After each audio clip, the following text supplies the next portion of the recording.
this thing off here. It's TikToking. So we were talking about getting pulled over at the border right before we.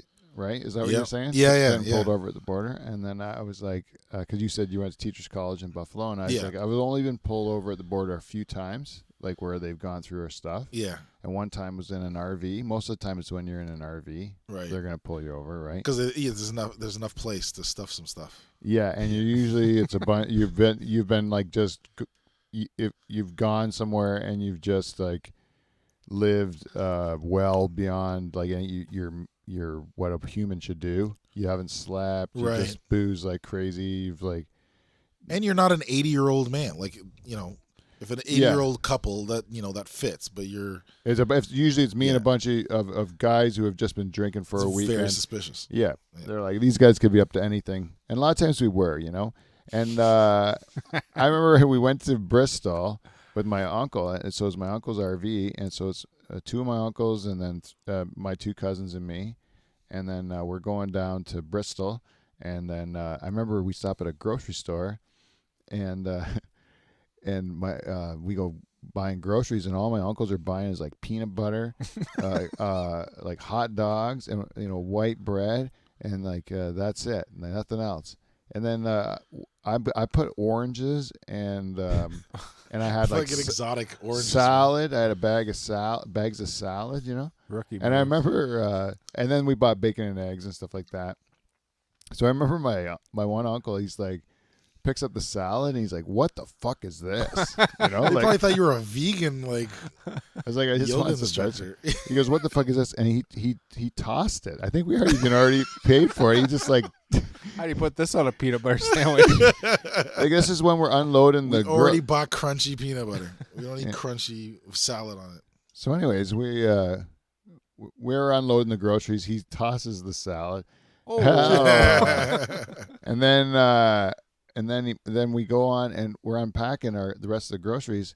The bacon's missing. There's no bacon, right? Oh no! And he must have tossed the bacon with the salad, So then, as it turns out, the whole weekend we're looking. That much bacon could still be here somewhere, And then we get pulled over at the border. Now, on the way back we had a little bit of hash, and I had that orange. I made an orange bong, like an apple bong. So you're thinking. But I made it out of the orange, and we just smoked the hash out of this orange. Jesus fuck! How old are you? Like 40 something. Oh, I was the perfect age to pour out a orange. You just take a regular orange. You take a pencil. You put it in the top. You put it in the side, and then you're able to just like you can just suck out of the side, and you burn the hash in the top. Like that. Yeah, I'm not going to use this. I'm not going to use this advice in my life. Is it orange? I'm just not going to. Well, whatever. We had a problem. We had a bag of oranges, and we had a little bit of hash, and we had to use it up before we get to the border. Yeah, you're resourceful. All right, so so my uncles they're kind of like, maybe not asking any questions. They're at the front of the RV. That's cool. We're in the back of the RV messing around with this orange thing and blowing out the window. But I think they're kind of on to us, the uncles. So we get to the border, and we get told we have to go pull over there. And my uncles are really worried that we got more of this like hash or whatever in the vehicle that we're going to get in trouble for, right? But it's already gone and thrown out the window or smoked, whatever we did with it. But are they like freaking out? Well, my uncle's a little concerned, Yeah.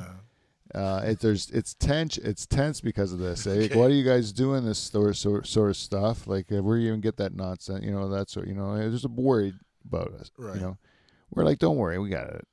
We're not stupid. We got rid of that stuff a long time ago.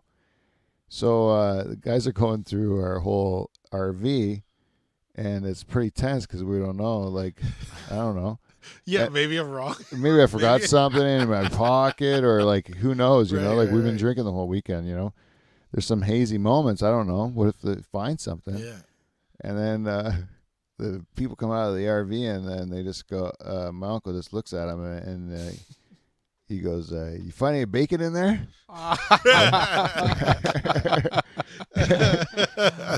They let us go. Anyways, we should get this show started, eh, fellas? Yeah, sounds about right. Hey, I got a slap rattle. Let's play a theme song. Hit it, Kevin. It's like church. Ding.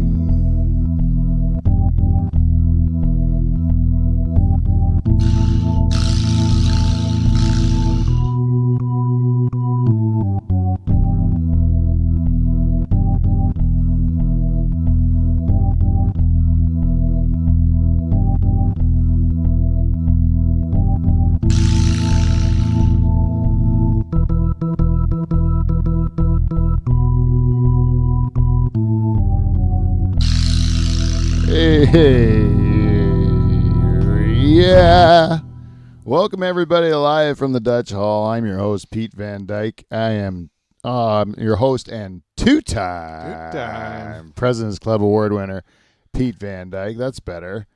And I'm glad to welcome you here back to the Pool Shed in Pine Grove, Ontario, to the greatest podcast ever in the history of mankind. Undisputed, I think. Pretty sure. Undisputed. Nobody has disputed this. No one's ever disputed it. And today I think we got a great show, not only because we have the greatest band in Canadian late night history, the Nocturnal Emissions, comprised this week of Kevin Van Dungeon, everyone. Hey, look at that. And but we also have a great guest, and he's not been at the Dutch Hall since the roast of Pete Van Dyke, if I'm not mistaken. Yeah. That's right. Where I said some very unkind things. They're hilarious, though. They're really good. They're really good. Ladies and gentlemen, Justin Gayle is back. Yeah. Listen to that, eh? We do. All the way from home. It's really nice. Thank you. Justin's back. Yeah, it was. I said some mean things about you. And I remember those jokes. Like when you say it when you write the jokes, you're thinking about. You break down your friend. I consider you my friend, Justin. Thank you. And then when you have to break down like attributes and then boil you down into things that you can just make fun of. Yeah, I literally wrote these down. I wrote your name. I wrote Joe Batello's name. I wrote everybody's name that I thought was going to be on there. And then I wrote 3 things about them. Yeah. Fat. Hairy, Portuguese, something like that, right? Just words. I'm like, okay, just come up with jokes about these. Yeah. And then like one person dropped out or one person was coming, and I had to like crumple up the whole like 3 things. Or I was like, oh wait, no, the other dude's fat too. All right, I'll just bring those fat jokes. I booked all fat guys. It was, yeah, it was good. I knew that people. Yeah, at least if I booked all fat guys, the jokes could get reused. Oh man, yeah, there were a couple of notorious. The Ferg business for that no-show on that was a real kick in the old cock because he kept stringing me along to the last minute. Saying he was coming, and then he never came at all. Yeah. And it was like we were it was one of those things. But anyways, the show itself was pretty funny, I think. Yeah, I really Tig was awesome. Like he was really, really good. Yeah. And I felt like I don't know. I'm not like built for that like type of jokes. You're not mean. I'm not mean. I'm not. So like my jokes, what I felt were like, oh, this is real mean. And I was like, no. You're just like, it's pretty good. And I was like, oh shit. Yours were like, and I mean this in the best way. They were mean. Like they hit a little, and I was like, oh fuck, that's a good joke, man. So I was really proud of you, man. That was some good joke writing. Yeah, my favorite joke was when I said when I was talking about your freckles. Freckles, yeah. I was literally gonna bring it up. Yeah, this is a good joke, man. Yeah, I like that one. The one about you lying under a screen door. It looks like you lied Someone under took a screen door. You paid a lady to take a shit. Yeah. You look like door. Yeah, I said it looks like you lied under a screen door and paid a hooker to shit on your face. Yeah, it's the pay the hooker part. That's like extra on top of it. Yeah, you paid so a good. woman. To do it. And then you just didn't wash your face, and then you came to the thing with that's the ultimate. the woman's kick, shit all over your face. It's the ultimate like kink, man. That would have been a better. You think that would have been a better joke if I would have kept just going on about it, and then now you're just coming Maybe, here with 'cause- woman shit on your face, Because the thing is, that's very like Norm Macdonald-y to just keep going on it. driving the point home. But the thing is, if I remember correctly, I mean, it was a while ago, but I remember that one hit. Like, that one hit hard. Oh, The yeah. audience was laughing. So maybe if you just, like, turned into Norm Macdonald for, like, 30 seconds and just kept going on and on about it, you would have kept Yeah. riding? Who knows? Diarrhea shit all over You your gotta think on your face. toes, Yeah. man. You gotta think on your fucking toes next time. Giblets in his eyes.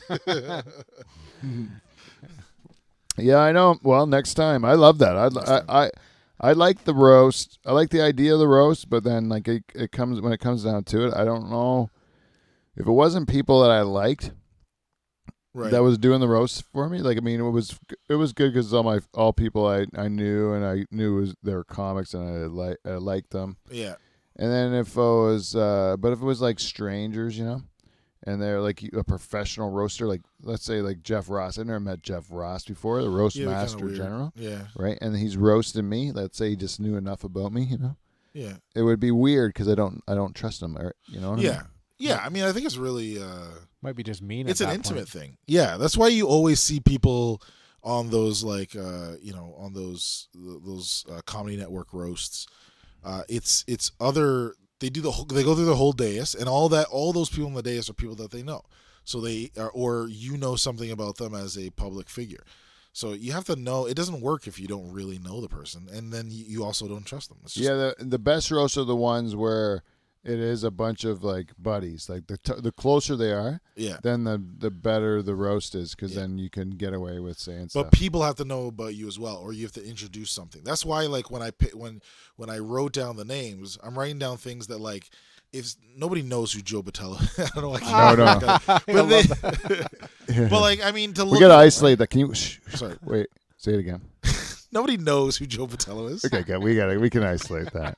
I just want it on a button eventually where we can just hit the button and it says nobody knows who Joe Botello. Oh shit! I'd be honored. That'd be Yeah. hilarious. Hey, Joe Botello. That'd be so great. We can play it every time he comes in here, and then it goes. If we just play that button, nobody knows.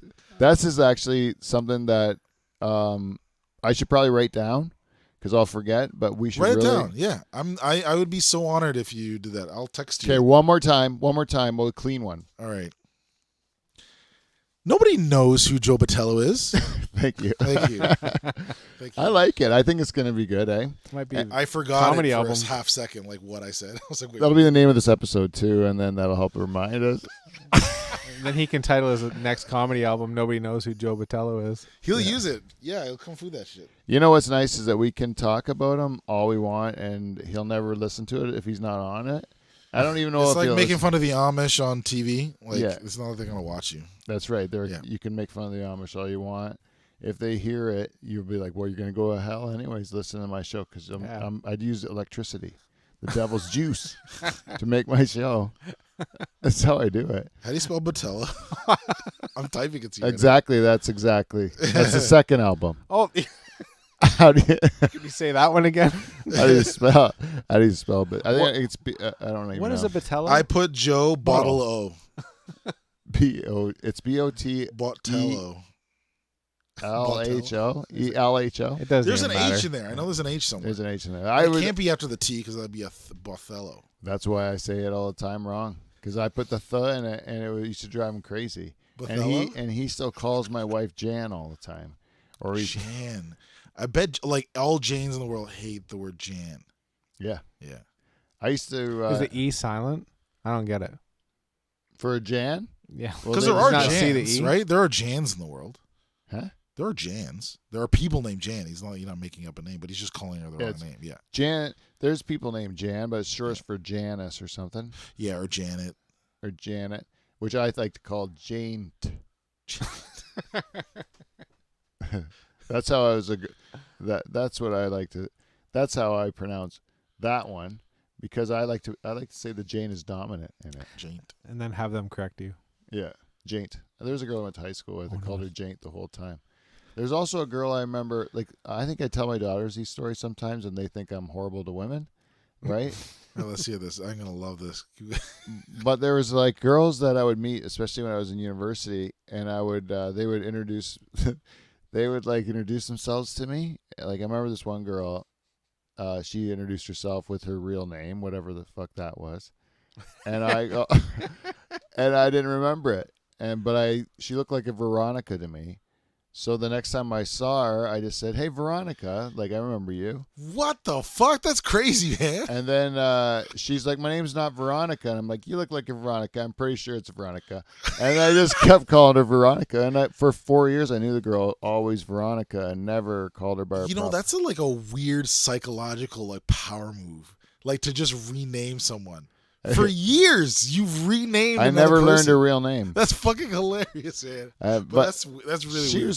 she was a nice girl. Like she was fun. Like a nice girl. Like she was fun and everything. Like I wasn't being mean to her at all. Just I couldn't remember her real name. But I that's don't like even- No, her name was Veronica. Oh my god. And I called her Hillary for the whole time. That's what it was. I called her Hillary for 4 years. She looked like I Hillary. love how this story evolved. I think that's how it was. It was one of those things. Well, yeah. But that's the thing, like, you know, you hear stories about like CEOs and you know, even like Trump types, the idea of making a name for someone, like giving them a nickname, Like the Sleepy Joe. Oh, there's Sleepy Joe or whatever. It's a psychological like super alpha power move on somebody. It's crazy, man. I didn't mean it. I didn't mean it to you that girl. psychopath. Well, it's thing is I could be. Maybe. There's a study that a lot of bankers are sociopaths. Sociopaths, yeah. Yeah. I'm pretty sure I could be a sociopath, or at least I definitely was. There's nothing necessarily wrong with a psychopath. Or sociopath. It's just if you have enough power to do stuff. You'll probably be like, you know, some sociopaths, they're just like low on empathy or they're low on like certain things. You could, if there's a person that doesn't have that much power, then they can't really do that much harm. But it's a most likely negative thing to be. But there's a lot of people. Everybody thinks they're just like murderers and stuff. There's like a podcast where there's a guy who is an actual like psychopath, and he just talks and tells you about his like life. Okay, which I'll describe symptoms. You tell me if it's a sociopath or a psychopath, and if it's good or bad. Okay. All right, don't sue me because I'm literally not a doctor. No, it's just your opinion. Yeah, all right. And it's about me. Okay. That's a spoiler. Yeah, you shouldn't have spoiled it. Yeah. And that little boy that me, ate that dog to scare a girl, that was me all along. Okay, like this is especially when I was at my banker job, not the Pete Van Dyke you see that you probably not the one. That's the other thing. Things don't change, right? Like right. Environments can kind of pull some crazy shit out of you. Yeah, like me and you met. We started around the same time in comedy, right? Yeah. So like we met kind of around the same time, like like maybe 6 years ago. 6 years ago, I think. And then you didn't even know me from like I was already kind of like in a dark place by the time we met. I had no idea. But whereas like before, well, I mean, other than the fact that you're at an open mic. Yeah. I mean, that's like that's the biggest symptom. Yes, the biggest red flag. I was underneath the red flag with you. I was there as well, so I didn't notice it. Yeah, so now I feel much better, thank you. That's good. But but like I mean, back when I was like a young kid and you know, head down driven, like really intense, like sober all the time. But like, you know, like it was very I don't know, I think it was a different person. You're a young up and comer. Yeah, and then I'm way more mellowed now in my life, which I think all for the better. I never not knew you as mellow. Like you always were super chill. Yeah, and so, I think I used to be way more intense, you know, before I kind of like gave up everything. So, but anyways, what was my point on this one? Well, you were gonna give me some of your symptoms, and I was gonna check if you're a monster or not. So when I was a banker, I used to like you know, they want you to be like something you're not anyways, right? They want you to be like wear their clothes and talk like they want you to talk and all that stuff, right? Right. So I kind of didn't I already felt like, you know, they don't want you to be yourself or anything like that. So sometimes I would just say like, what the fuck? I'll just take it, see how far I can take it. and then you would just kind of manipulate little. You know, you knew if you behaved this way for this person, they would do something like, so that you could manipulate situations just by like fucking with things like you know, like I would be in a, so like, you were a spec- manipulative. You were a manipulator. But give me an example. What? Okay, like, and this is a specific example. I'd be in a meeting, right? And I would like create a ruckus in the meeting. Like I would say something really upsetting to everybody, so that they would that everybody would be outraged. Like I would say something like I would say something honest that you're not supposed to say usually, and it would usually be like really blunt, and it would offend everybody in the room. Like 9/11 was an inside job or something? No, it'd be about work. It'd be Okay. specifically about work. Okay. It'd be like, you know, like if those fuckers in corporate want to do that shit, they can do it themselves or whatever, you know. Oh, okay, okay. We got enough shit to do, Right. And then, or I'd say like, that idea is really fucking stupid, something like that. Oh, okay. Wow. Like, and why are we doing that? This is like church bells. No, that's like it sparked. I totally get what you're saying now, but why? So Okay, so why did you do but that? no, this is what I would do. Yeah. So I would do that, like I would create the ruckus, then I would use corporate language that they taught us to get myself out of trouble. So I'd say like, hey, I realized what I did as a partner in your success. What the fuck? I would like to take this opportunity to say that I'm committed to rectifying the situation. I want to be a partner in everyone's success here. I want to clean up and recover quickly. I want to ask for forgiveness, and I want to move forward. I think we can be stronger as a result, and completely full of shit. Like, So did this And make then- you like more endearing to them, like coming to them like that after? I'm talking like fucking 30 seconds after, right? I'm not even letting it Right. settle down. I'm stirring it up and then cleaning it up with their bullshit. And then at the end, they thank me. And then they usually even wait at the very end of the meeting and say, you know, I want to give an extra special thanks. What the fuck? That's crazy. Like you knew you were gonna do those three steps. Like those. I three would steps wink. were gonna I would. happen. I would wink at the people. I would call my shots before I went into the meeting, You and fucking then- called your. and then I would wink at the people who I'd tell them to. Like when I would say, "Watch this, I'm going to clean it up," and then I would like do the shit, and then watch the managers Wow. congratulate me for using their bullshit they taught us, right? And it was like that's what they want us to do. Yeah. But I also did the thing I wanted to do, which was tell them the truth, which makes everyone upset. Right. And then I would clean it up with their bullshit, and then. Yeah. But it was not to be taken seriously because you could manipulate it. Like you could do whatever you wanted with it, you know? Yeah, I don't think that makes you a monster, but you're manipulative, right? It's a negative character trait sometimes that people have, but that alone, like, give me something else. That alone, so that's pretty manipulative. I think it's mental warfare. I think that's Yeah. years of watching WWE. Yeah. yeah. Yeah, I really do. Yeah. I do think life is wrestling. Yeah. I look at life as wrestling all the time. But I am a bad guy wrestler. I'm You're not a a good heel. guy, especially in that scenario because I'm against them, you know, like Yeah. You're a they're heel. so in there, like in that environment, I'm. But also, like the protect- fact that you can act both ways, like you can act, and that kind of is like a good red flag where you can literally put on a face and say in like an instant that like that's why all actors, they like most of them are pretty crazy because they do something really crazy for a living. They literally look at someone in the eye and just straight up lie or become this other person. I don't know. I don't know how. Like I don't know. I think stand-ups for the most part are shitty actors, right? Because they're Yeah. the opposite, right? They're like drawn to be honest. Like Right. they're like, even though you're a lot of times you can take a truth and then kind of make a couple lies with it to make it funny. And I don't mean like lies, but, like, Exaggerations. Yeah. exaggerations, or you add a detail because it makes the joke work, Yeah. or whatever, just a simple, or you can skip a whole sentence if you Yeah. just make it something a little bit different, you know Yeah, what I yeah, mean? for sure. But so that's kind of a lie, but but at that point it's more of like a piece, like a song or something like that. Like the joke becomes like a song, right? Yeah. I think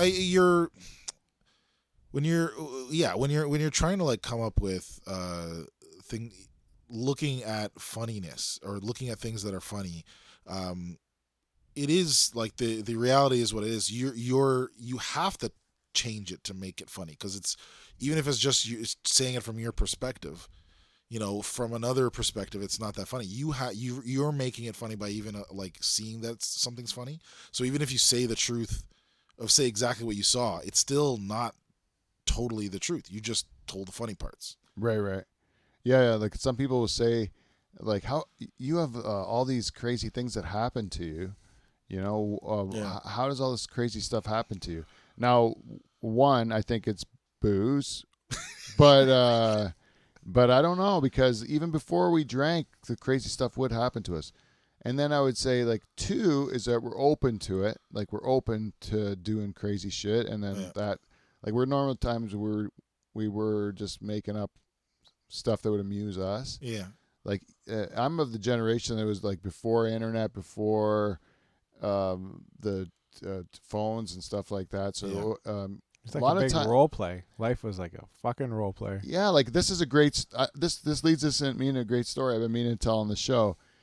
Kevin and I, when we were kids, I used to get off the bus at his house on I think Thursdays, and we would go to Cubs or whatever. Or one day a week, I would go to Cubs at Kevin's house, or near where Kevin lived. And but I'd spend a lot of time there, and he had this barn. And in the barn, there was like, you'd have to climb up this ladder to go to this like loft thing. Remember that? And there was like, we had a show. Oh yeah, similar to this. The tape recorder. Yeah. No way. And I was like, Kev would play the guest, and I would do the host, and it would be like a Johnny Carson type of thing. No fucking way. That's so cool, man. And it was for nobody and no one. You know, it was and I remember. I was telling the story about my friend to my. I don't know if my kids liked it as much as I did, but there was my friend. He had a wildly creative mind, and he would do these bits like he would like go on a city bus, and he would like pretend to talk to an imaginary friend or whatever on the bus to get a reaction from the people, but no one's filming. There's no phone. There's no anything. He's doing this guy's performance artist, man. He's like Tom Green. And just doing But Tom Green at least recorded it. Tom Green recorded it. No, it's like Andy Kaufman, but Andy Kaufman at least had an audience too, And then he went to an open mic one time. He had wrote these country music songs with these guys that were in a punk rock band called Speed Bore. And then I remember, fantastic sentence. Yeah, we went. I stayed with them when we were in Vancouver one time. Speed Bore. I know that was the name of their band because they spray painted it on their living room wall. Speed Bore. Oh my god, that's commitment. Yeah, that's pretty punk. Yeah, that's pretty punk. Then we went. They said, "You want to go? You want a cup of coffee?" And I thought they'd make us a cup of coffee. No, they brought us to a coffee shop, but then they didn't have any money because they couldn't cash their $11 check. So that the guy did a drawing on a napkin, and he tried to give it to the girl to pay for the coffee, right? And then it was like we ended up having to like give the guy money. He invited us for coffee. It started. Do you want coffee? Yeah. Yeah. Anyways, so he's at they wrote these country music songs, and they go to this open mic music thing in Whistler, BC. And they go, they created this persona called Tex Walker and the Rangers, and Pete went and it was like a July 1st in Whistler, and Pete goes up on stage as Tex Walker, introduces Tex Walker and the Rangers, and he goes, "That's so good." He goes, "Nice to be back here in Alberta." He goes, "Just came back from BC, nothing but a bunch of hippies and faggots over there," And the crowd's just like booing him. They're outraged. And he's like, "Oh, nice to see you have celebrate the 4th of July up here. A little early, though, don't you think?" And then he's just going on and on. And then I guess the one guy, he loved it. This old guy's just in the crowd loving the country songs. He's just dancing and everything. Pete's like not having it. He's like, I want everyone to hate me, So he, at one time, the guy's dancing in the front row.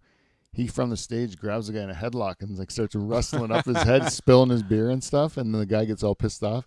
And Pete's like, now we've done it, Oh my We god. pissed the whole place off. They got an escort out and everything from the security and that. That's hilarious. And he said he still had people some people got it, of course, like that the guy was doing it on purpose. Yeah. That's the last. And then last I heard of the guy, I said, "Has anyone heard about Pete? Like what's he up to?" And someone had said they heard he started a punk rock band called he was calling himself Mick Lizard, and he was like he was just spitting on audiences and stuff. Some people are just natural heels. Yeah, like he just loved getting the rise, eh? Yeah. I've had it in have you had this, Justin, where you get a reaction from an audience member, and it's not laughter, but it's like something else, like anger or outrage or something or just where they're just like, Yeah, I got where it's not laughter, but it still gets a reaction from that's like as strong as. Well, I got like kind of one of the reasons it stood out was because the joke itself didn't get much laughter. So this guy was like super audible. So I forget what the joke was or whatever. Maybe it was like a tag, and he and so the crowd went, and he went, "Oh shit!" And then the crowd laughed their ass off at what he At just the said. reaction. And I was like, fuck, okay. And it was just an open mic, so I was like, all right, I'm just going to try another joke now. But, yeah, it was so audible. It was like, oh, shit. Fucking hilarious. Because it died down, so you thought it was just going to be, oh. That's all I thought of. Then shit just comes out of nowhere. Hilarious. We were at the strip club in Simcoe called Gatsby's. The gash. The Gash, and Oh my God. it's torn down now. But Fell apart. It's salted on the earth, so nothing can grow there. yeah. But we were there one time, and we were playing billiards. Playing pool. As you do, yeah. Yeah. You're knocking some balls around. And my friend, who's kind of a mild-mannered guy, hard-working fella, Clark Kenty, okay. yeah, really hard-working guy. And he Kev would know who he is, and he's sitting there playing billiards. Very quiet guy, very unassuming fella, and we're looking at the girls at this strip club. They're not the top of the top, that they're. You know what? I think I was gonna guess that. Yeah, there's a few cesarean scars. Right? Yeah. Battle Right? scars. Yeah. There's a few bullet wounds. You're going to see some things in there. And so we were in the Gatsby's there. Where's my point here? Oh, and my friend there is playing billiards, and he looks over at the girl on the stage, and she's on third song, right? Third song? First song is just dance around. Second song is see, like, the boobs. Oh, the titties, and then the third one is like the panties bottoms come off, yeah. And if they have really, really bad boobs, they'll take their bottoms off in the second song. And then in the third song, they'll wait to the end of the third song and just show you gross tits at the very end. That's true, right? It's a formula. You have three like songs, turns but into a you horror, you yeah. got to give them something. And the first stage is just you're just making the bed. The first song's just you're just like setting it up. You get out that blanket that you bought at the fair. Right. And You fluff it out. Maybe there's a tiger on it. Maybe there's a wolf. A nice eagle. maybe it's a Leonard Skinner blanket. Who knows? I don't know. Yeah, and then you throw that blanket there on the stage. But you mostly are parading around. You're gonna wash the pole during that first song. Especially in COVID. Sanitize. They take Like literally? They literally most girls, classy girls, will go out on the stage. That's a classy brow. Like With, a spray or something? No, like with a not really spray, but like with one of those Lysol wipes usually or something. Oh, okay. Yeah, that makes chamois. sense. That's very. And they'll just go up and down the pole to get all the. They clean it all sexy like? Salt and pepper shaker. They just want to get the snail marks off it. It takes them like few minutes to get the snail marks off those things. Hepatitis all over that pole. Right, because they're going to be making some more new ones, right, in their act. And then that's the first one. They might do a little pole acrobatics, but they're not taking much clothes off in the first song, you know? Okay. And I think if a girl really wants to win my attention in the first song, and I don't go to strip clubs anymore, but when I was a young man, I used to think it was amazing that you go into a building and there'd be naked people boobies, in there. Yeah. It's the best. Yeah. It's a Right? great So, idea. but not anymore. It grosses me out. But I still understand the formula forever for the rest of my life, right? So then you go, I don't imagine it's changed. I don't actually think it has probably. Now I think you go to a strip club and it's just like a big brothel. You cannot possibly go to strip clubs now, right? I think the internet might have ruined them. I know where there's Oh, one. like in COVID, you mean? Yeah. Like that must be. Oh, I don't think Oh. strip Absolutely clubs are. impossible. No, I think the strip clubs are closed down. Can you imagine though? Like behind a glass, like just a girl Fiberglass. rubbing her ass against the glass. Probably should have been done the whole time. Yeah, really. This is probably what fucking started. Yeah. I would feel more comfortable, to be honest, with you most of the time, and I think I would really like to have him pushed against the glass. I think I would like to see. It's a cool effect. Yeah, if you could get it actually just the vagina to stick onto the glass. Like one of those. You'd Yeah. look like you're on the Like throwing a pickle inside against of the a wall. photocopier machine. What? You look like you're on the inside of a photocopier machine when someone sits on it. Yeah, And you're like looking out at the ass. it's like lying under a glass coffee table, like having someone take a dump on it. You know, Yeah. it's the same sort of thing, right? There's a thing for everybody. Fair That's it, analogy. man. What about peep shows? Those peep shows used to be a Like in big New deal. York. I went to a peep Yeah. show in Montreal when I was like, yeah, I actually, was I 18? I think I was 17. I wasn't allowed to go. And we walked into a strip club. This was like in a soccer tournament. And we went to a strip club. Actually, I didn't have ID. I was 17. There were some people in our soccer team that was 18. And when they went into the strip club, they showed their ID, and the guy thought it was a fake, so he got kicked out, him and like 3 other guys.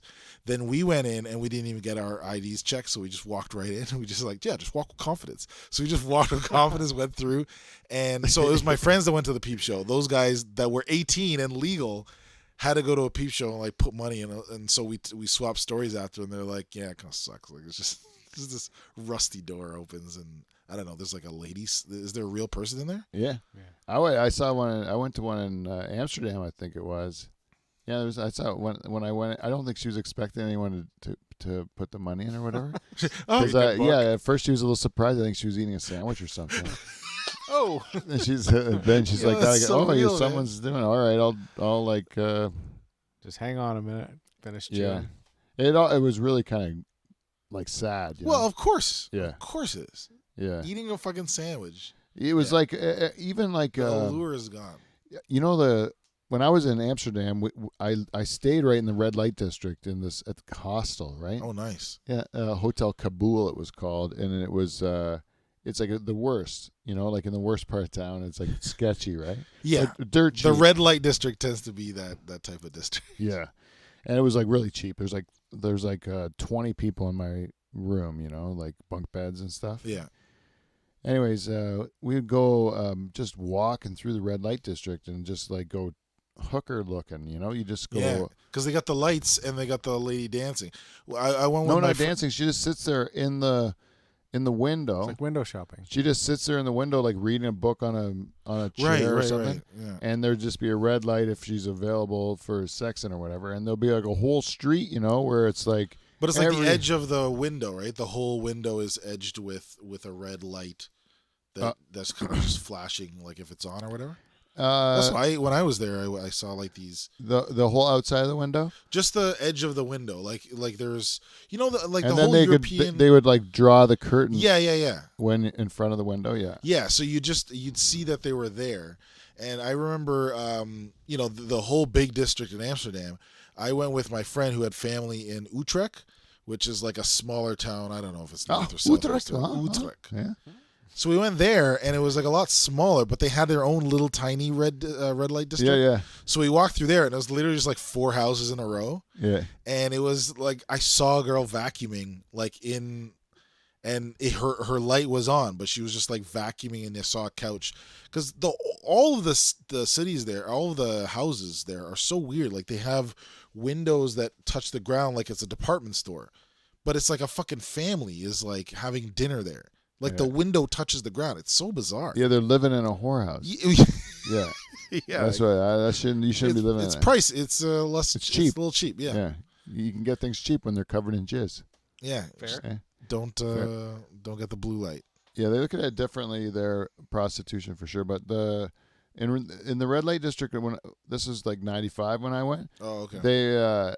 It was I remember you'd go, there would be like a road in Amsterdam where there'd be like there'd be like a bunch on either side, like kind of the main touristy thing. Then there was this house you could go into, and you'd walk into the house, and there'd be girls outside their bedrooms, and you'd just be like going through like cattle. There was a whole bunch of people like going through. And I remember the one time the hooker pinched me in the arm. She touched me like to ask if I wanted to come for a good time. I got too scared because I had to get the heck out of there. I was like I was a little like tripping out on the weed I was smoking there. Oh yeah. I was a rookie there in Amsterdam. Anyway, so. And then you go down like where you're almost outside of the red light district. You're on the outskirts now, like the very outsides. Yeah. And now they're getting older. The ladies are getting old.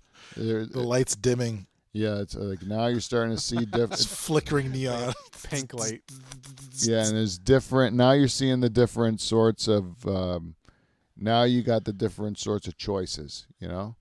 Maybe it was more just all one thing up in the big time. Yeah. But now you can go like basically you got every ethnicity. You got, right. You got every age group. You got every like body size. Like big, small. You got like a lot of the bigger ladies are out that way, and that's where it's entertaining to really go shopping.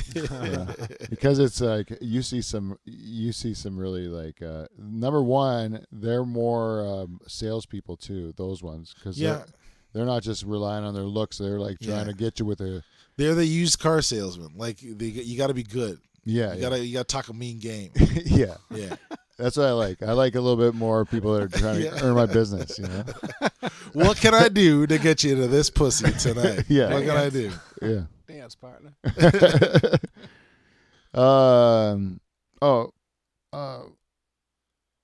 I have on my list there. Oh yeah, I have I think we should get to a segment that week. Are you ready? I think we. Yeah, I think it's. I know it's on there. I just figure we should get to a segment because we forgot to do this last week. It's a segment on our program that we call a feedback. We got feedback. We got Wait. Feedback. We're working on new motherfucking feedback. That was my fault. Kevin nailed it. I missed the whole thing. It's all right. You're getting a little rusty, but it's all right. This is people every week. We ask you to tell us what you think of the show. If you liked it, you didn't like it, whatever. And this segment is called feedback. We got feedback. And you can do it by giving us an email at livefromthedutchhall@gmail.com, or you can go to Instagram, Twitter, Facebook. You can find us at Dutch Hall or Live from the Dutch Hall or The Dutch Hall. We're all on all those things. Nice. And tell us what you think of the show. We're every week we talk to listeners. It's one of the things I like most about doing this program. And I decided to start a new thing where we start to name. We used to have the shareholders of the show, and those are people who specifically donated to us. Right? We're called shareholders. But I wanted to get another category of listener of our program, one that's not just so much about donating and giving money to support the show, but more that they just support us in everything we do. They've been with us through thick and thin. They support us through everything. And I'm going to call these listeners, this group of elite listeners, my intention is to call them our Dutch Hall Diamond Club. The Dutch Hall Diamond Club. There are diamonds. That feels valuable, man. It is valuable. Yeah. And every week on this program, we're going to name another person to the Diamond Club. Now, how do you become a member of the Diamond Club? I was just about to ask that. Well, you got to support us from the beginning. You got to show us love. You got to like follow us, subscribe to us. It's like a Hall of Fame. These are the Hall of Fame fans of fans. Yeah. Of our program. This is what and this is the very first inductee, and this person is also the person who gave us feedback for last week's show. So it works consistent, out puts up consistent numbers. that I'm going to be reading this person's feedback, and then I'm going to now name the Diamond Club listener, and it's going to be this very same person. Wow. Right? This is history. This is incredible. So I'm going to have to say, this person has been with us since the very beginning. You might think it's the Haitian dwarf, but it's not. It's not the Haitian dwarf. The Haitian He's on dwarf. the block, though. He's on the block. He's in the consideration. Yeah. He's in consideration for sure. But this person, we've had listeners that have been like super fans upon super fans, and they've come and gone. They've been here, then they kind of get on with their life, and they can move on and do other things. That's understandable. This person has stuck through all of our formats. They've given us feedback through all of them. They've oh yeah, thank you, Kevin. You can do it late if you want to. It's just as long as we're not behind. We cannot be behind on feedback. You don't want to be in debt. Yeah. No. There you go. So this person's been with us since the beginning. She's been. It's a lady. It's a lady. Oh, goodness. She's They could do anything and also be fans, yeah. right? Just as much as men. She's been on Superfan challenges in the past. She's been on programs. She got in trouble with work for being on one of my shows one time. She's been. She comes to our comedy shows. She's done everything, and I'd like to name her the very first Diamond Club listener, Lori Ball. All right. Lori Ball. Very prestigious. And Lori gave us a piece of feedback last week. I want to read it to you. She's it's about last week's show was we had Joe Botello and we had AJ Bate in. Okay. Kevin was here as well. Now I need to tell you, Joe is historically, for those who are new listeners or those who don't know who Joe Botello is, he's been on our program many times. He's a polarizing figure on our program. Right. People generally do not approve of Joe on our show. There's even a picture of him over there. He's had an adversarial relationship with the people from Interkip. He's had friction with the band in the past. There's been a number of listeners who have provided harsh criticism of Joe's appearances in the past. And my sister, Lori Ball, she has actually been one of them who's been very critical of Joe as well.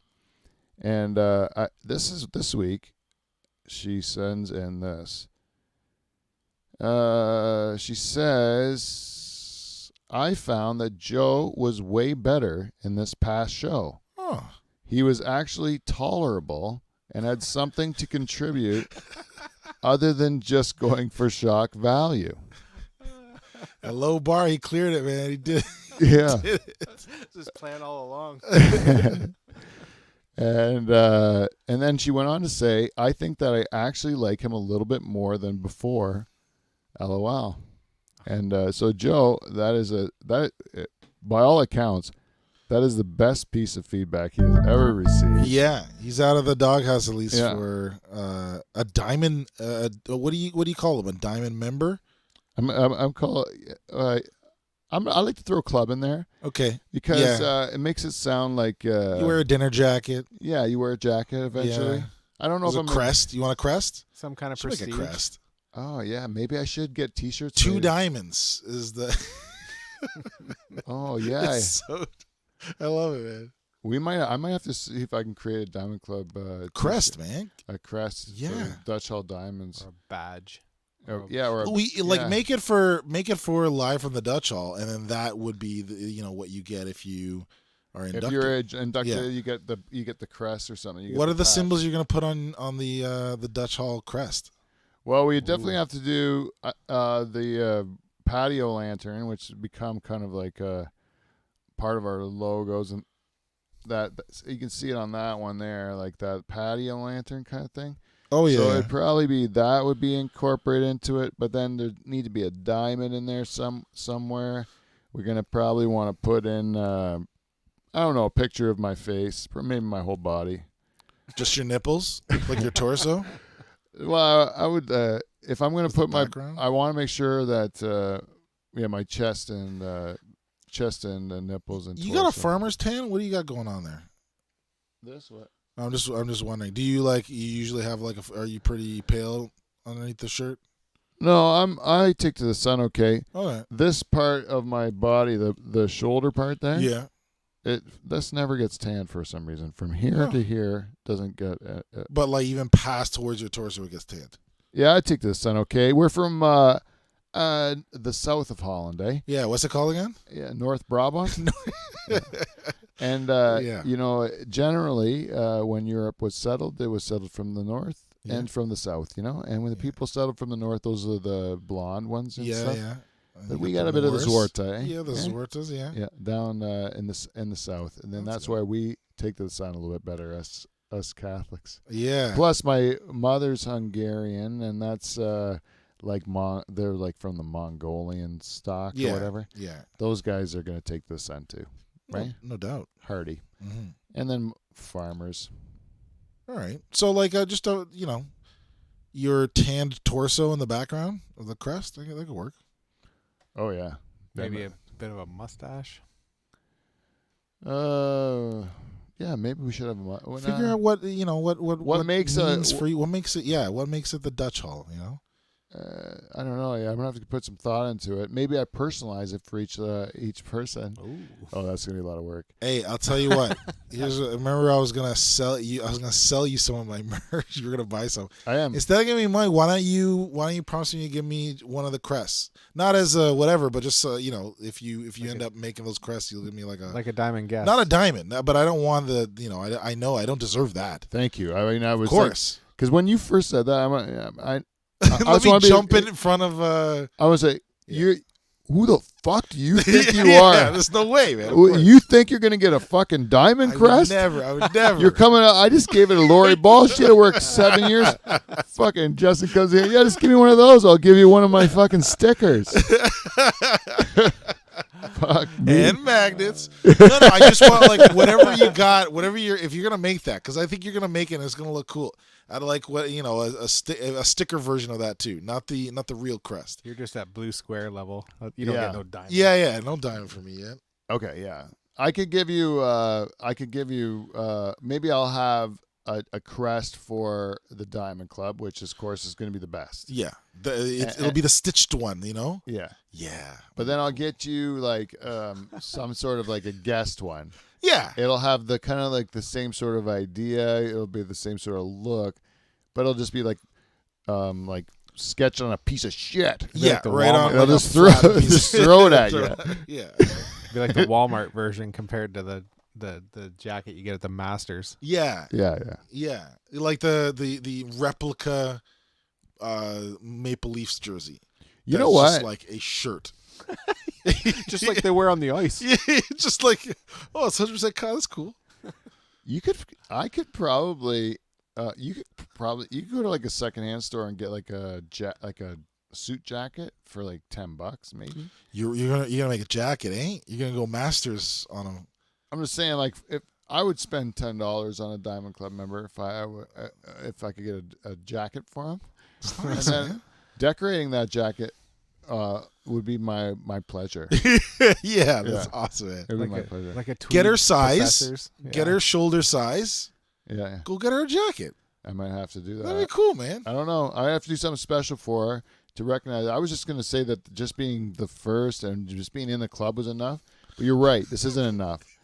These guys have to get something more. So, like, I'm going to go further. Oh, I'm going shit. to go even further. Not only will you get you're going to get some sort of a commemorative sort of like badge or crest of some sort. Something you got to wash when you get it though, because it's from the thrift store.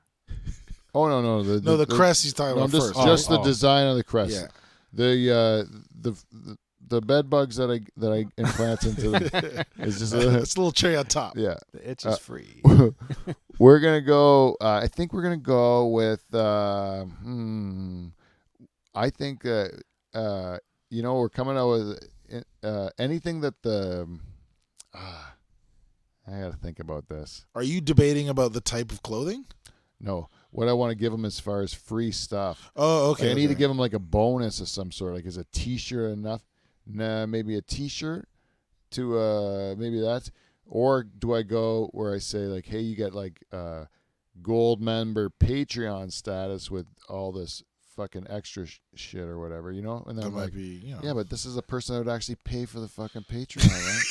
You're kind of shooting yourself in the foot there. Yeah. Yeah, let me take You know, my give it most away. loyal customers. And then don't And then- make them pay for Yeah, it. That's exactly what I would do normally. That's why I'm an idiot, you know? It's hard making money. But here's the thing: give them a one-time, very nice thing, and they're Okay, yeah. there's a reason they're still paying, right? They like you What if or whatever. you Or- made like a championship belt, and now Lori gets to hand that off to the next Diamond Club winner next year? Ooh, no. we should Weekly. fight each other weekly. So you barely get it. And you have to send it in the mail. Huh?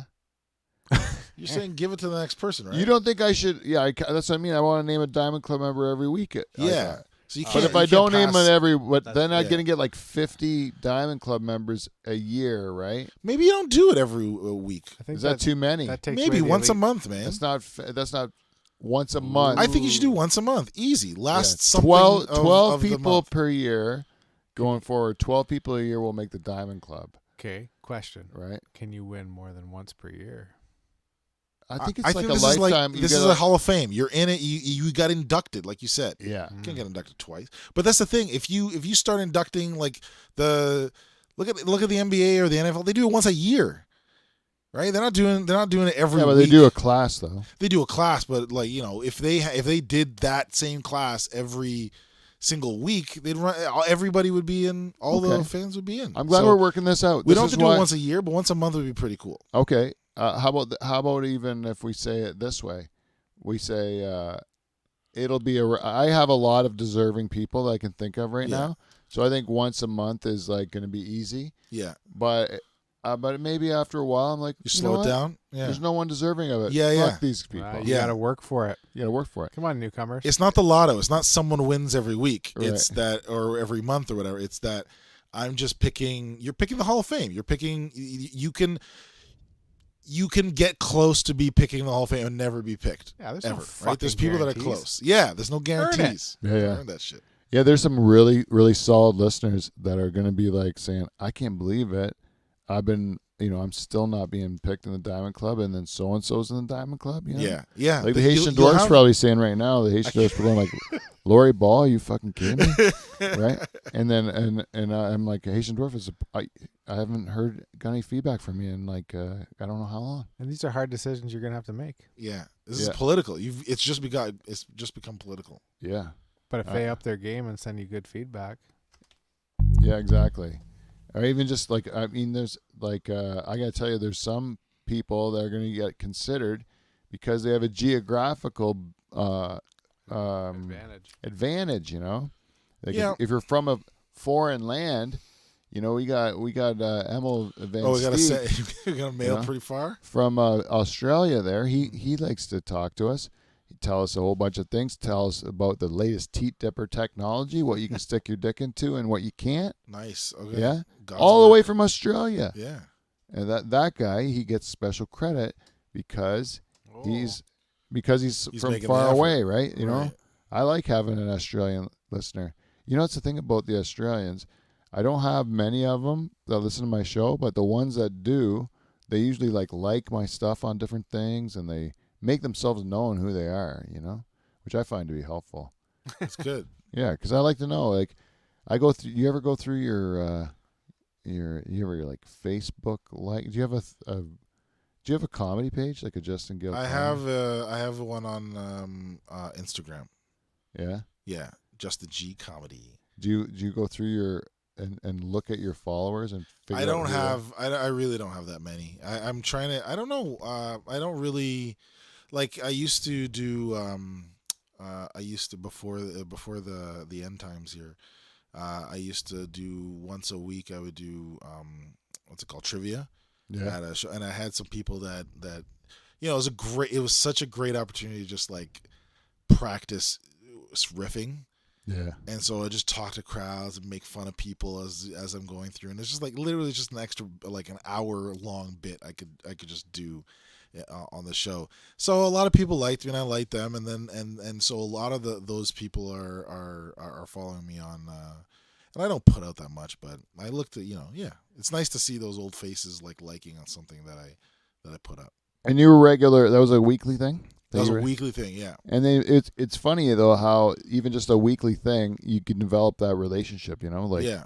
That's why podcasting's so successful. There you go. Because people don't you can watch your act, but you don't really feel invested into the person from watching your act. Sure, yeah. You know? That's why it's valuable for jokes to be about yourself, because you don't have that much time you have 5 minutes, right? And here with a podcast or me with a trivia show, they have all day or they have a whole hour of me talking with them. So I talk about what's on my mind, and especially if there's questions that pertain to something I know, I'll share something, and then they'll talk to me, and you just like your feedback. Oh, Pete's got the power. He's got. Can I do it? Can I be part of it? I can't. I don't was know. trying to get the sound. It's really not. You know what? I've asked too much already. I got the crest. I'm sorry. I'm not gonna get the feedback power. It was kind of an empty promise. The crest. I don't know. So give me my feedback then. I would let him have the feedback. Yeah. All right. Yay. Wait. No. Was that for his feedback? It was. He'll break my fingers if I do it for you. Yeah, sorry. Okay. Strict. All right. I've been tight with him lately. I've been really tight with him. He's obeyed you pretty well, so that's good. Yeah. Well. Yeah. I'm scared. Shit happens. Shit happens. You don't do it too. I threw a pen at a guy trying to help me out one time, and I remember feeling just terrible right after I did it. Is this another question about whether you're a psychopath or not? Yeah, that's a temper problem. I think I've reeled most of that in. I think. I don't know. That's good. I've never had anything close to a temper. Nothing. If anything, I'm too nonchalant or whatever. But my wife says I don't remember 3 times you got really mad. Does your wife get fired up? Yeah. There can't be 2. Yeah, I mean there could be, but those are crazy. Yeah, those are fucking insane. Yeah. So I'm really glad. I'm just super. I'm to a fault really. I avoid conflict, but I can get mad, but it's just most of the time it's just why do I need to? Do I really need to? It's it's like a thing I got to do. I'm the psycho in my relationship. Are you your wife is? Yeah. Yeah. Not psycho, but she's the one that gets more upset. Yeah. You're the calming influence. She's I was just teaching the kids about circuits. You're the positive charge, or sorry, she's the positive charge. You're the negative charge. You, Mr. Van Dyke, are the positive charge. Yeah. You're the nuts. But in some ways, my wife is very go, and she's high energy as well. And so, and then there's some times where I gotta be the negative energy to kind of just to kind of because I know that that she's amped up in her way, and so I just gotta take the negative role right now, because otherwise the two of us would just get each other revved right up, Yeah. But that's more rare, and my wife's way of being intense is constructive still. Where my way of being intense a lot of times not constructive. It's just just a bull in China shop, just. Well, this change that you've had, that you've said you've had, because I've never seen it, but you've always been super chill with me. This change you had since you become a banker, you've been with your wife the whole time. Okay, so how has she changed in matching that's a dramatic change that you're saying from that what you're describing as a banker to how you are now. That's a dramatic change. Yeah. So how did your wife change to accommodate that, or did she? I find that she mostly, my wife just is her own person. She's she doesn't change much for anything, but she does cry a lot more. Okay. Yeah. But other than that, I mean, I don't really know as much.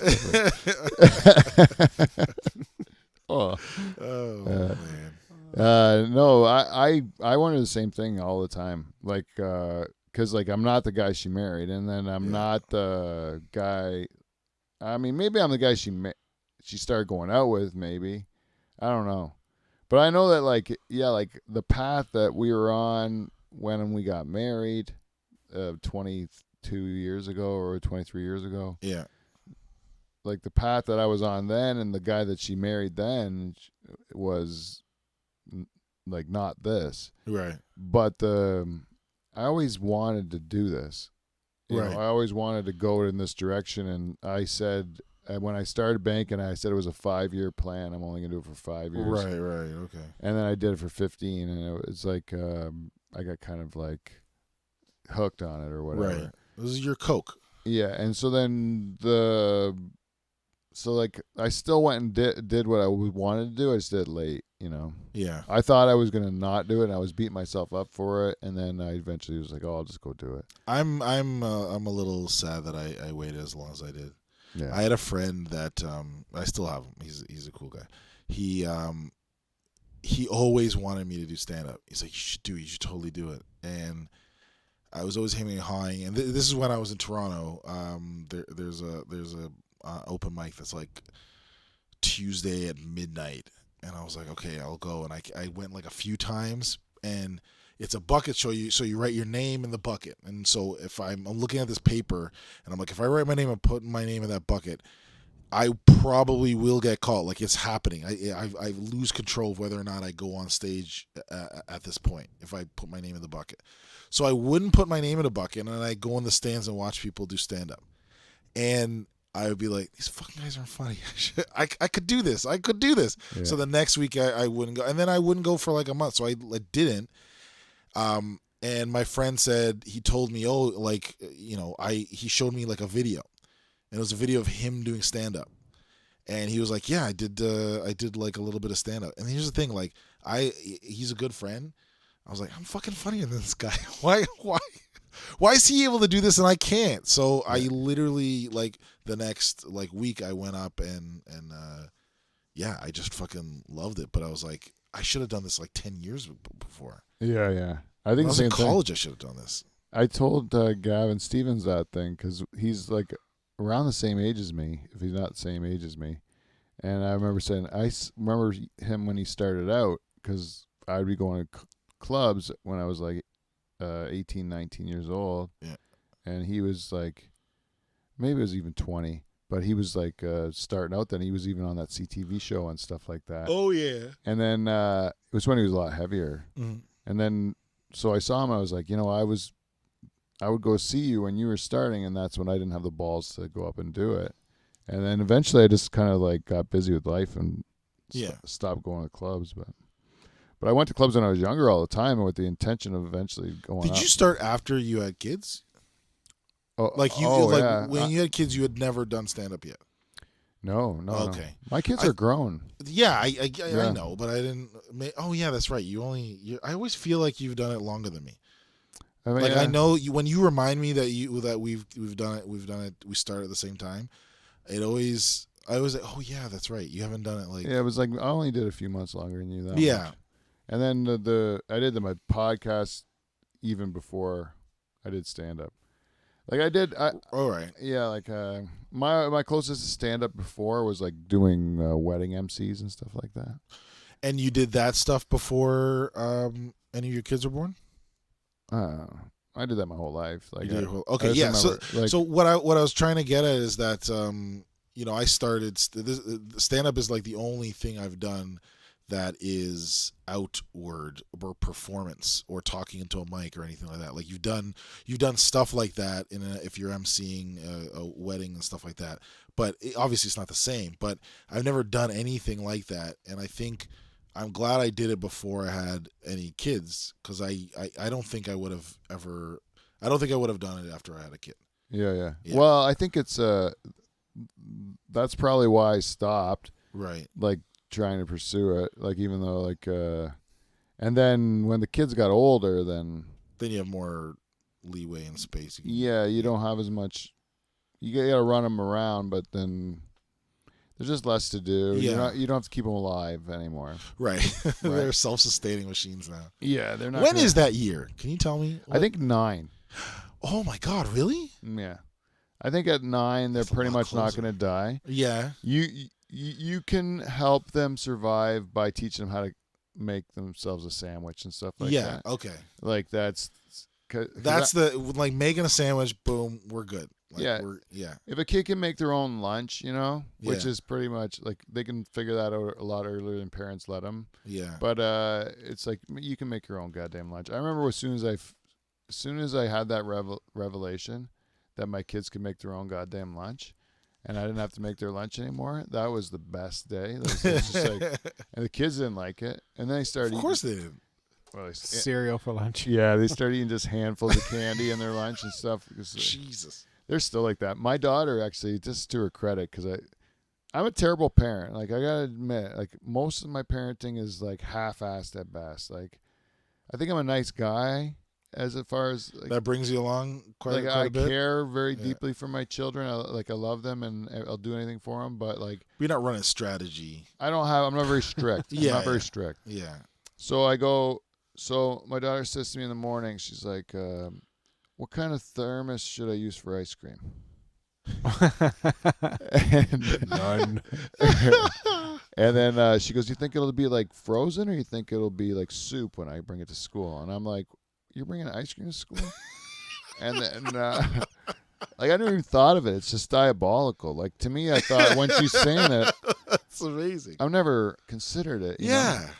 But like, I'm like, fuck yeah, you take that goddamn. That's try it. amazing. It was sherbet, eh? It was sherbet. All right. She's like, she brings it in. So I'm like, she put it in like a thermos, and yeah, she said it was perfect. She said it was great because it wasn't so frozen. It was a little bit. Wait, it didn't melt? I would have guessed it would have melted. No, it's like one of those stainless steel like thermoses. So it stayed super like solid. Yeah, well, not solid. She said it was like if you know how you're not supposed to eat your ice cream right away. You're supposed to let it stay out a little bit and then it'll melt, and then it like just so that it's softer. Yeah. She said it was like that. She said it wasn't That's soup. really nice. It was just like so. It was like, and it was like 3 hours, right, or whatever it is, like 9 till noon. Or Yeah, whatever. yeah. And she had it. So she says. So she was the talk of the town. She said she would do it again. Yeah. She said she would do it again. She was an influencer that day for sure. Oh yeah. I think but you know what? No one saw her because it's COVID. You got to go eat. Fuck. You got to go eat under a rock by yourself. Man. Is that the You're not allowed to it's a be. hermetically sealed rock? Yeah. She's eating ice cream, and now normally that'd be the talk of the cafeteria. You Oh, see yeah. a kid eating ice cream, you're like, where the fuck did you get the ice cream from? She's What like, happened? Your father let you do that? technology. Those Yetis would really work. Yeah, for sure. Anyways, Probably yeah, bring a and brick. the father is the main person in issue there. The parents that would let the kid do that, but is a 17-year-old really a kid? Nope. And can I stop this madness? They can go to the store Yeah. and go get ice cream if they want. Like, I mean, if I can't, they have their own money. They go to work. Yeah, but in a thermos, it's a spectacle. That's a. I just like the plan. I like the way she thinks. Like, I Yeah. like the way she thinks that she's That's going. smart. You know what? Ice cream can make it in a thermos. Yeah. Like, the fact that she's coming up with schemes like that, I'm like, I can't not support them. If you got a crazy idea, I'm gonna support it because it's cool. It's just funny to me that you got that stuff. That's why they said you're supposed to let your kids make decisions when they're young and then just live with the consequences of their decisions. I heard that somewhere. So I just like they said one thing you can do is like you can let them pick out their own clothes at Yeah. school. Yeah. So I let my kids pick out their own clothes and they dress like idiots. And then and I just let them go to school dressed like idiots. And then no one did anything. Like it didn't. Yeah, it's like hurt it's them. not. Yeah, that's the thing. Like a lot of things that we think, especially when I'm having like conversations with my wife about like what's the right thing to do for our daughter. Like, is she gonna grow up well if we do this or not? And I'm just like, most of the time, this is not gonna amount to a thing of consequence. Like, it's not. Nothing's gonna happen. Like we're gonna make like I think it was like we were gonna make dinner, and we're like, can we just like make breakfast for dinner? It's like, no, we gotta make something. And I stopped myself. I'm like, why the fuck not? We'll just make an egg. I'll just make scrambled eggs at midnight. Who cares? Like, what is that gonna change? And we just Yeah, she ate it and it was fine. yeah. Most of the time, it doesn't matter until the one time That it matters. when it fucking matters. And then it's the thing is like I go to therapy now, and the they haven't really dug into my childhood, but I know it's coming. Like I know they're eventually going to do it, right? And I'm going to have to like talk about things I'm supposed to be upset about from when I was a kid. Like who the fuck cares? But I guess maybe that bugs me somehow, or it's a trauma or something. I don't know. But so then I'm thinking, well, at least my kids, they didn't like. I didn't do anything like traumatic. I didn't beat them. I didn't like. So then turns out one of my kids got to go see a person too for their stuff, and then they're traumatized about stuff I did. And then I'm like, I didn't know what I did. And then they tell you, and it's like. This one story, this is an example. I'll tell you a specific example. Okay. I don't mind. It's like I'm working at the bank. And I gotta go pick up my kid off the bus. They're like JK and SK. Yeah. My kids I gotta get them off the bus, and so I'm on the phone with a customer. The fucking person won't shut up. It's just they keep going on. So I finally you hang up, you race out. You're behind every tractor and school bus on the way home. I'm literally on my road. I can see the school bus dropping off my kid, and then pull away, and then I drive to my house. I pull in the driveway. I go in. My daughters are both embracing each other and bawling their eyes out, right? Because they had walked into an empty house, right? And it was like a minute tops, right? But that was still like a left her with a feeling of abandonment or whatever it is. Right. But the thing is, like, she was traumatized by that experience because it was at the right age. She had to be the right age. Yeah. And the right time and the circumstance where she was looking for something and it didn't happen. And even though it was just a brief thing, right, it like imprinted in her like medulla Psyche oblongata or whatever, So something. Well, that's the thing, brain. like You're gonna screw your kid up, is what I'm trying to say. Yeah, there's no getting around it. But it's not. It doesn't have to be just because someone had trauma. It doesn't mean that anyone else was to blame, right? It could be an honest situation. It doesn't have to be malicious or anything like that. But because you're a kid, because you're not practiced in everything, she hasn't done this a bunch of times, so she's not like, oh, okay, my parents aren't home. That would be a sign that she's mature. But literally, it's a sign because you've done it before. Things have happened in your life before. Nothing's happened in these kids' lives yet. Right. So there's got to be something that's gonna scare them. Right. Just to think of, you think of like us as cavemen and stuff. We're never gonna survive unless we're terrified of a spider. And that one time we saw this crazy ass spider bite Gorg, and he died of venom or whatever. God, the day Gorg died. It imprints on the whole. Oh shit, okay, we're scared, and then that's trauma. But it's nobody's fault, I guess, the spiders. But no, it's true too, and that's actually what she told me when she said that the story came up, and. My daughter, she said the story came up, and I'm like, oh man, I ruined you, and you're like telling the therapist about me ruining you, and she's like, no, she goes, there's no blame, it's just like you said, she said the way smart people talk about it is medulla, there was some oblongata in there. Yeah, they go, it's not a blame thing, it's just a matter of it's just a circumstance and the fact that. You at that time, you made your brain kind of gets stuck on things. Every once in a while, they associate things with other things. I still remember because my wife's she's getting her PhD, so she's pretty smart brainiac person. But we have these really cool conversations. I remember when our daughter was less than a year old, and we kept having these conversations. We would keep track of the things that. The baby can do and or can think about, can possibly think about. What can this baby possibly think about? Well, they can think about food and maybe shitting and some of these main things. But then as she got bigger and we just had these conversations about what could this human being that's away from us as a distinct other person, what could they think about? because they can't talk, so there's not a lot of things they can really think about or what they're seeing in the world, and shit's gonna be scary. Like, I put a what was it, I don't know why I keep going back to spiders, but there was like a little lint ball of thread that was in my pocket, and I put it on my hand, and she was grabbing my hand like, what is that? And I was like, hey, look, it's it. And then I just put it down. It kind of jiggled in my hand. It was black, and she like cowered in fear like I've never seen a human being cower, because she thought, I don't know, she'd never seen a spider before in her life. It was just a squiggly thing that like shook in my hand. And she was like 3? No, she was like a year old, maybe a little over a year. Oh yeah. So still like moving around, but like super pussy. Yeah. Scared of a piece of hair. Piece of fucking hair. I've never.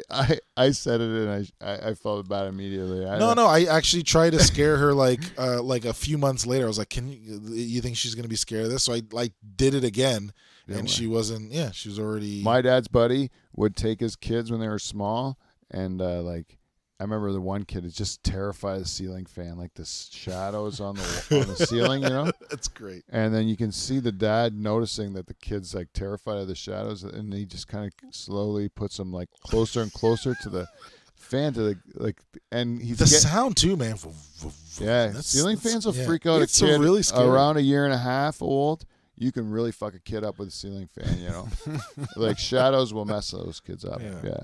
Anyways, yeah, he used to get off on or not get off, but he used to really enjoy watching his kids be scared shitless. It was funny. Really funny for him to, But I'm not sure the kids are gonna think the same way over the long period. But or they're probably talking to a therapist, talking about how they were scared out of their mind, and they saw this big giant dad laughing his head off. Yeah. It was pretty funny though. It is funny. You see the Grinch things now that got out? Yeah. What's the Grinch thing? The pictures, Christmas pictures? Yeah, they got these Christmas pictures where they line these kids up for Christmas cards, and then they got a person in a Grinch costume that sneaks up behind them and scares the living shit out of them. Usually doesn't do anything. He's just posing for the pictures behind them. They think they're in a Santa Claus thing. And then the kids turn around, and then the Grinch is there, and as they notice it, they all freak out. Is it like a freaky Grinch, or is it like the Disney-esque or whatever? No, it's like the actual cartoon. It looks like the Dr. Zeus Grinch. It looks like the Dr. Zeus Grinch, but it's more, like the Dr. Zeus Grinch. I actually rented the exact costume for Christmas, for Van Dyke Christmas one year, and my kids were huge fans of the Ron Howard, like Jim Carrey. Grinch. Yeah. Yeah. I also love that movie. I can recite every word of it. I've watched so many times. No way. I love that Grinch version, the Jim Carrey one. Yeah. And so like that my kids loved it so much, and we watched it so many times that I decided to rent the costume for Christmas instead of going as Santa Claus. We're going to have the Grinch. The Grinch. And my kids thought it was the best thing in the world, but like Charter's kids didn't ever watch the Grinch before. My sister's kid didn't watch the Grinch. Like they didn't. It's weird out of context. Oh yeah. Yeah. And they were absolutely like terrified. Like it was like I had gifts for them too, so I was handing them presents, and they were like, "Fuck, we ain't touching this shit." Oh, they were so scared. It was hilarious. It was hilarious, but. I felt guilty, like in the costume. Like I immediately felt like, oh my god, this was a terrible idea. Like, is it a costume where you're sad on the inside and there's you got a mask on, so you're still smiling on the outside? Yeah, you do have one. I love those on your face. I love those because your body language might look like all sad, but there's a big giant smile on your face. Yeah. Yeah, you probably fucked those kids up. Yeah, I must have. Yeah. It was pretty fun though to have that power. They know that you could really make kids go screaming. Well, you haven't only, as you told in this story, or the previous story, fucked your own kid up, but you fucked other people's kids up. Yeah, they were still related to me, but I regret that. That wasn't my intention. You can, if you want to keep going, you could just get the same costume and be one of those guys that stands behind kids. Yeah, like when you see that, you've seen those things, right? Yeah, they're just running in terror. Yeah, and do you think that's like child abuse, or do you think I it's thought it was funny. funny? I really did. Yeah, like I'm torn. I think it is child abuse, and it's hilarious child But abuse. some child abuse is hilarious. Yeah. It depends, like if it's crossing a line, but the idea is like what's the line? But I think if it crosses a line, it's not funny. If But you this pants, if you pants your daughter at school or something like that, like you go to pick her up and you pants her at school. That's a lot. I mean, you're right. That's a a line, line. but that's also funny. It's funny though, right? Just Terrible. I've pantsed my daughter before. I always love doing that before she goes to bed. Like I have to take off her clothes to get her into the bath, but if I do it, I'm pantsing her. That's the only way I'm taking off those pants. So while she's playing, I just go boom, Yeah. and she's like and starts running around. It's fucking hilarious. But obviously, I gotta stop it. So there's got to be an age where this the last time. I do that. I know. I have a compulsion that when my kids are gonna eat an ice cream cone, that I push it into their face. And my wife too, if she eats a sausage on a bun, nothing's gonna get pushed in her face. I have to like hold it together, like because we'll go to a wedding and it's midnight buffet. Oh, you're. And they'll have like a sausage or whatever, and she'll put it on a bread with the mustard, and it just as it goes to her face, bam! I just whack it into her mouth. She is so angry, man, like the angriest. You know? Yeah. Like she should be. And I What a fucking wedding. I can't stop it. And then like I really once I know, and she'll even like see it coming sometimes, like or she'll be like, "Just let me eat my fucking." But I really want to eat this. And then I'm like, "But come on, just, I just really want to pop, just a little bit. Like I won't like smush it in too hard. Like just a little. Just want to push it a little bit so that the mustard just messes up her lips." I didn't realize, but this entire show is just questions of whether or not you're a psychopath stories. So am I a psychopath here? Yeah.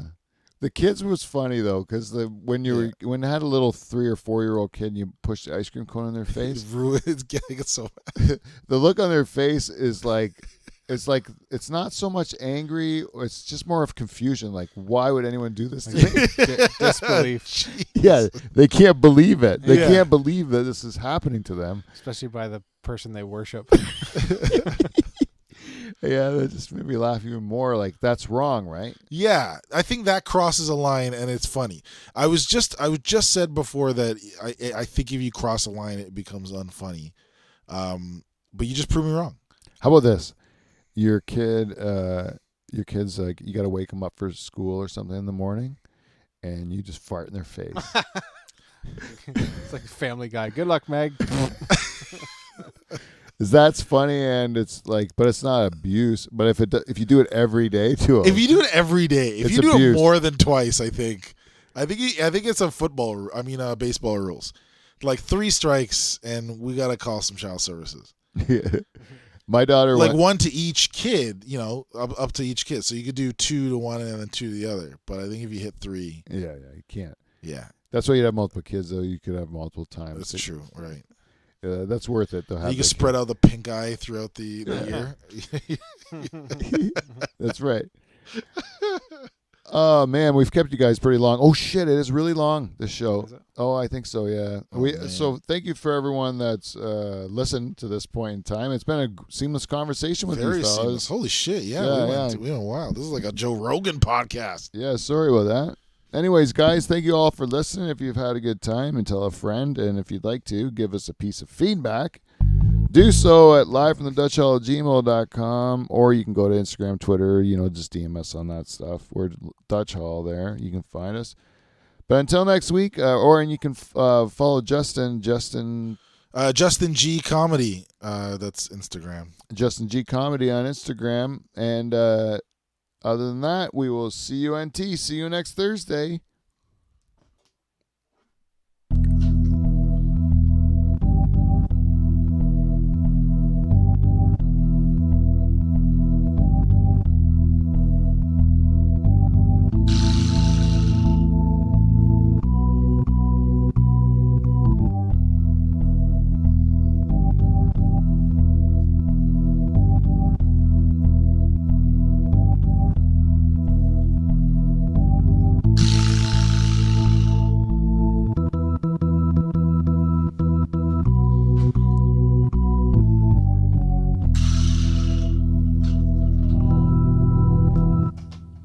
right, everybody. Thank you.